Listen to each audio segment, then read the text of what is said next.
January 17, 1944. The North Atlantic. An American sailor plants his boot against the slick metal deck of a convoy vessel. The boot is heavy, stiff, oddly textured, rough like sandpaper. He does not know it yet, but the leather wrapped around his foot did not come from a Kansas cattle ranch. It came from the sea. From a shark, pulled from tropical waters, skinned, processed, and transformed into something no quartermaster had ever imagined would be standard issue. This is the story of the moment when the United States military ran out of leather, and in response, America turned to sharks.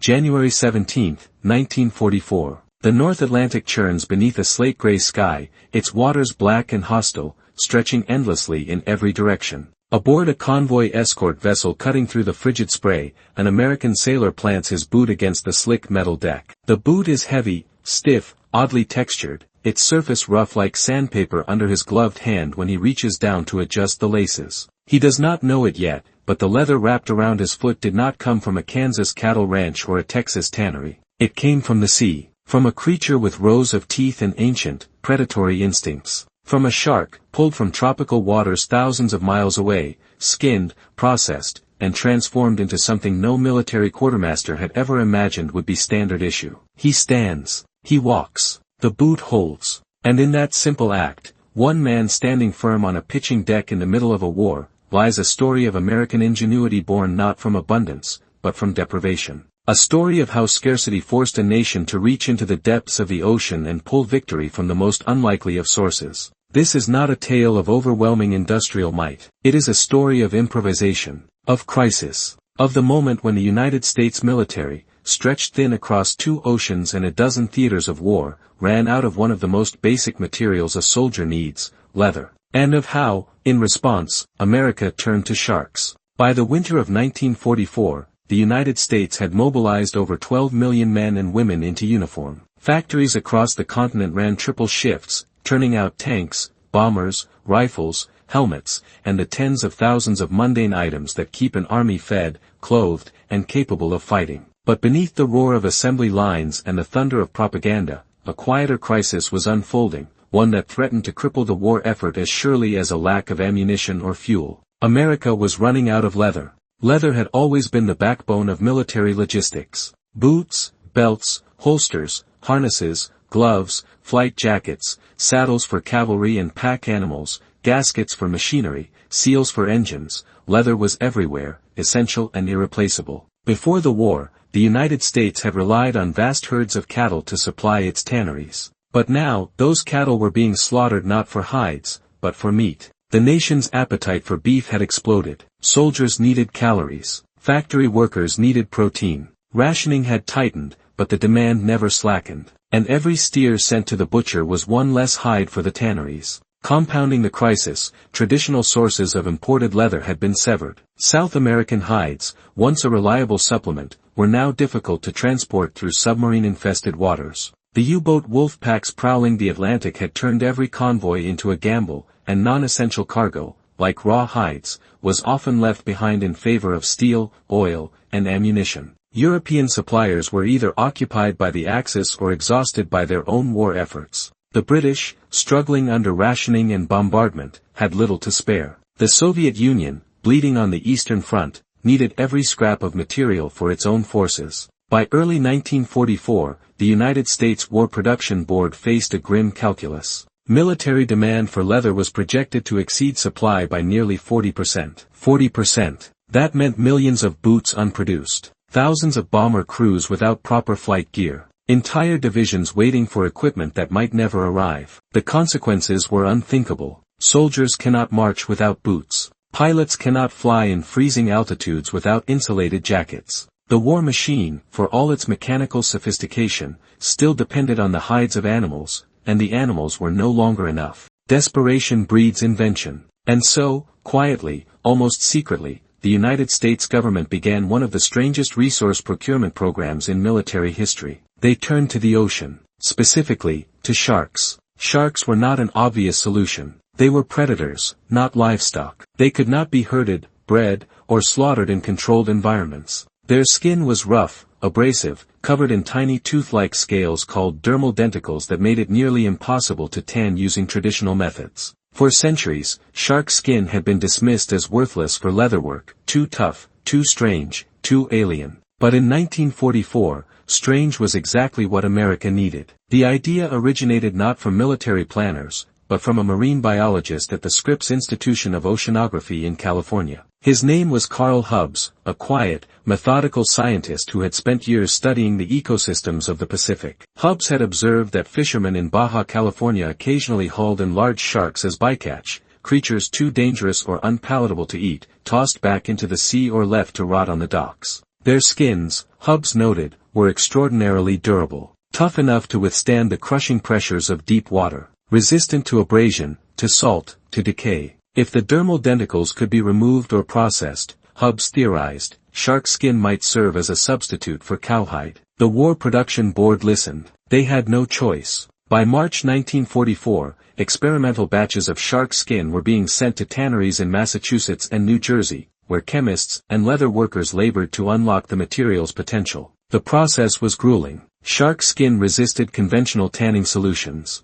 It curled, stiffened, cracked. The denticles had to be scraped away by hand, a labor-intensive process that left workers' hands raw and bleeding. The smell was overwhelming, a pungent, oceanic stench that clung to clothes and skin for days. But slowly, through trial and error, they succeeded. They developed a chemical treatment that softened the skin without destroying its strength. They learned to cut and stitch it in ways that maximized flexibility. They created a product that, while strange and unfamiliar, could function as leather. By late spring 1944, the first sharkskin boots were issued to American servicemen. They were not marked as special. No labels announced their origin. To the soldiers who pulled them on, they were simply boots, heavier than usual, slightly rougher in texture, but serviceable. Most never knew, but a few did. A few noticed the odd grain of the material, the way it resisted water better than cowhide, the faint, briny smell that never quite disappeared. And those few wondered. The German soldiers who first encountered American forces in northern France that summer of 1944 expected many things. They expected firepower. American artillery was legendary for its volume and accuracy. They expected air superiority. The Allied bombers had been pounding German positions for months. They expected mechanization. The Americans loved their trucks, their jeeps, their endless convoys of supply vehicles rumbling up from the beaches. What they did not expect was the sheer, bewildering abundance of everything else. The small things. The details that revealed a kind of wealth and organizational capacity that defied comprehension. A Wehrmacht lieutenant, captured near Caen in July 1944, later described his astonishment in an Allied interrogation report. He had been stunned, he said, not by the M1 Garand rifles or the Sherman tanks, but by the condition of the American infantry. Their uniforms were clean, relatively new. Their boots showed little wear, despite weeks of combat. They had wristwatches. Nearly every man had a wristwatch, he noted, as if time itself could be worn casually on the body. They had cigarettes in abundance, chocolate bars, chewing gum. Small luxuries that seemed impossibly extravagant to a German army that had been scraping by on ersatz coffee and sawdust bread for years. The boots fascinated him. He had noticed, he said, that some of them had a peculiar texture, rough and slightly shiny, unlike any leather he had seen before. He had assumed it was some new synthetic material, another example of American industrial wizardry. He did not know, could not have known, that he was looking at the skin of a shark. That America's industrial machine had reached into the ocean itself to keep its soldiers equipped. This was the paradox that confounded the Axis powers. America, they believed, was a nation of softness and decadence. A democracy weakened by consumer culture and individualism. A country that could produce Hollywood films and jazz music, but lacked the discipline and hardness necessary for total war. And yet, here were American soldiers, standing in the mud of Normandy in boots made from sharks, supported by a logistical network so vast and adaptable that it could transform a crisis into an opportunity. The Germans had prepared for a war of scarcity. They had built their economy on conquest, on extracting resources from occupied territories, on squeezing every last ounce of productivity from slave labor. They expected their enemies to suffer the same deprivations, to be ground down by the same relentless shortages. But America fought a different kind of war. A war where scarcity was not accepted, but overcome. Where the absence of one material simply meant the substitution of another. Where the oceans themselves could be harvested to keep the machine running. It was profoundly demoralizing. A German soldier could endure hardship if he believed his enemy was suffering equally. But to face an enemy who seemed to lack for nothing, who could afford to discard half-eaten rations, who replaced worn equipment without hesitation, who marched in boots made from creatures of the deep, that was something else entirely. That was the realization that this war was not a contest of wills, but a contest of systems. And their system was losing. The shark skin program was not a large-scale operation. It could not be. Sharks, unlike cattle, could not be farmed or bred in captivity. They had to be hunted, one at a time, in waters that were often dangerous and unpredictable. The U.S. government contracted with fishing fleets along the coasts of California, Florida, and the Gulf of Mexico, offering bounties for shark carcasses delivered to designated processing facilities. Fishermen who had once regarded sharks as pests now found them profitable. The larger the shark, the more valuable the skin. Species varied. Blue sharks, mako sharks, thresher sharks, even the occasional tiger shark or bull shark, any large predatory fish could be processed. The skins were transported to tanneries, where they were scraped, soaked in chemical baths, stretched, dried, and cut into usable panels. The process was slow and labor-intensive, but it worked. By the end of 1944, shark skin leather accounted for a small but significant percentage of the military's footwear production, enough to fill critical gaps, to keep production lines moving, to ensure that no soldier went without boots. The boots themselves performed admirably. Soldiers stationed in the Pacific found that sharkskin boots resisted saltwater corrosion better than traditional leather, making them ideal for amphibious operations. Marines wading through tropical surf, their feet submerged for hours at a time, reported that the boots held up better than expected, drying quickly and retaining their shape. In the European theater, where mud and rain were constant enemies, the toughness of shark skin proved advantageous. The material was harder to puncture, more resistant to abrasion. It lasted longer. But the program remained obscure, a footnote in the vast machinery of wartime production. Few soldiers knew what they were wearing. Fewer still cared. What mattered was function, not origin. A boot that kept your feet dry and protected was a good boot, regardless of whether it came from a cow or a shark. There is a symbolism here, deeper than the simple mechanics of supply and demand. The shark, after all, is a creature of pure survival. It has no natural predators. It does not build, create, or cultivate. It exists to hunt, to consume, to endure. It is one of the oldest forms of life on Earth, virtually unchanged for hundreds of millions of years, a living testament to the ruthless efficiency of evolution. And yet, in 1944, the shark became a servant of democracy. Its skin, stripped and processed, was turned into boots that carried American soldiers across the beaches of Normandy, through the jungles of the Philippines, over the mountains of Italy.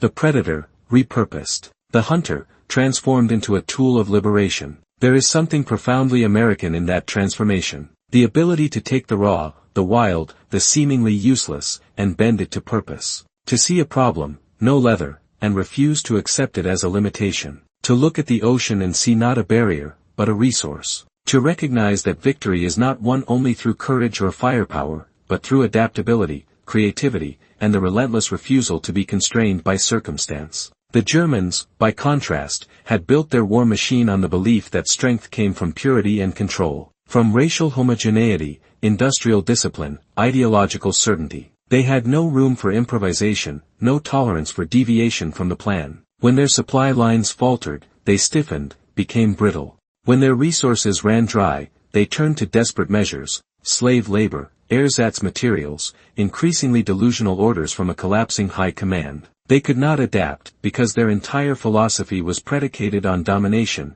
not innovation. The Japanese, too, clung to an ideology of purity. The Bushido Code, the emperor's divinity, the belief in spiritual superiority over material wealth. They expected their soldiers to endure hardship without complaint, to fight with honor even as their supply lines crumbled and their industries were obliterated by American bombers. They, too, had no answer for the bewildering abundance of their enemy. They could not comprehend how a nation that had been crippled by the Great Depression just a decade earlier could now produce enough weapons, vehicles, ships, and boots, some made from sharks, to equip armies on 3 continents. The answer was not in raw resources alone. It was in the system. In the American ability to mobilize not just factories, but ideas. To incentivize innovation, to reward problem solving, to create a culture where a marine biologist in California could propose using shark skin and have that proposal taken seriously by the War Production Board. where fishermen in Florida could be recruited overnight to hunt predators for the war effort, where tannery workers in New Jersey could experiment with new chemicals and techniques until they found a solution that worked. This was democracy in action, not the democracy of speeches and elections, but the democracy of distributed intelligence, of recognizing that good ideas can come from anywhere, from anyone, that solving problems requires flexibility, collaboration, and a willingness to try things that seem ridiculous at first glance. The sharkskin boots were ridiculous. Until they weren't. Until they became one more piece of the puzzle, one more example of how America could outthink, outproduce, and outlast its enemies. By the spring of 1945, the leather shortage had eased. Increased domestic production, improved convoy security in the Atlantic, and the liberation of European tanneries all contributed to a recovery in supply. The sharkskin program was quietly phased out. Fishermen returned to their usual catches. Tanneries resumed processing cowhide. The boots made from sharks disappeared into history, scattered across battlefields, buried in supply depots, discarded in the chaos of victory. Few records remain. The War Production Board's reports mention the program only briefly, in dry, bureaucratic language that offers no sense of the strangeness, the audacity, of what had been attempted. A handful of boots survive in museums, their origins identified only through chemical analysis of the leather. Most soldiers who wore them never knew. They marched, fought, and came home without ever realizing that the boots on their feet had once swum in the ocean, teeth bared, hunting in the dark. But the Germans knew. Or at least, they suspected. In the wreckage of the Third Reich, as Allied forces swept through Germany in the final weeks of the war, American soldiers discovered warehouses filled with captured equipment, meticulously catalogued by Wehrmacht logistics officers. Among the items, American boots, some standard-issue cowhide, others marked with notations in German, unbekanntes material, sehr haltbar, unknown material, very durable. They had studied them, analyzed them, tried to understand where this strange, rough leather had come from, and failed, because they were looking for an industrial explanation, a synthetic polymer, a secret chemical process. It never occurred to them that the answer was biological, that America had gone fishing. There is a photograph, rarely seen, buried in the archives of the National Museum of American History. It shows a fishing boat off the coast of San Diego, circa 1944. The deck is slick with blood and seawater. That phrase, for the boys overseas, was ubiquitous during the war. It appeared on factory posters, in war bond advertisements, in letters tucked into care packages. It was a mantra, a reminder that every small action contributed to the larger effort. That the woman working the assembly line, the farmer increasing his crop yield, the fisherman hauling in sharks, they were all part of the same struggle. But the photograph captures something more. It captures the strange, almost surreal lengths to which Americans went to support their soldiers. It captures the fact that this war was not fought only by the men in uniform, but by an entire society that reorganized itself, top to bottom, to sustain the fight. And it captures the paradox of American abundance, that even in scarcity, even when running out of leather, the United States found a way to keep its soldiers equipped by pulling resources from the least expected places. The shark, in that photograph, is not a monster. It is a resource, a problem solved, a symbol of adaptability. And the men holding it are not warriors, but workers, ordinary men doing an extraordinary thing because their country asked them to. The boot on the sailor's foot, that January day in 1944, is still there, metaphorically. It walks through history. It reminds us that victory is not always won by the largest army or the most advanced weapon. Sometimes, it is won by the willingness to improvise, to experiment, to refuse to accept limitations as final. The Germans had Tiger tanks and V-2 rockets. The Japanese had kamikaze pilots and the fanatical devotion of their soldiers. But America had sharkskin boots. And that, in its own strange way, was more important, because it represented a system that could adapt faster than its enemies could respond. The shark, ancient and pitiless, became an instrument of democracy. And the men who wore its skin never knew. They simply walked forward, toward victory, their feet protected by a creature from the depths. That is the story, not of overwhelming power, but of overwhelming ingenuity. Not of crushing the enemy with force, but of outlasting them through sheer, relentless adaptability. The sharkskin boots were a footnote in the grand narrative of World War II, but footnotes matter. They reveal the hidden machinery of history, the small decisions that accumulate into large outcomes. America ran out of leather in 1944, so it went fishing, and it won. In the end, freedom is not just a philosophy. It is a practice. It is the ability to think differently, to see solutions where others see only problems. The shark, pulled from the ocean and transformed, reminds us that no resource is too strange, no idea too unconventional, if it serves the cause of liberty. The boot endures. The lesson endures. And the sharks, still swimming in the dark waters, have no idea they once helped save the world.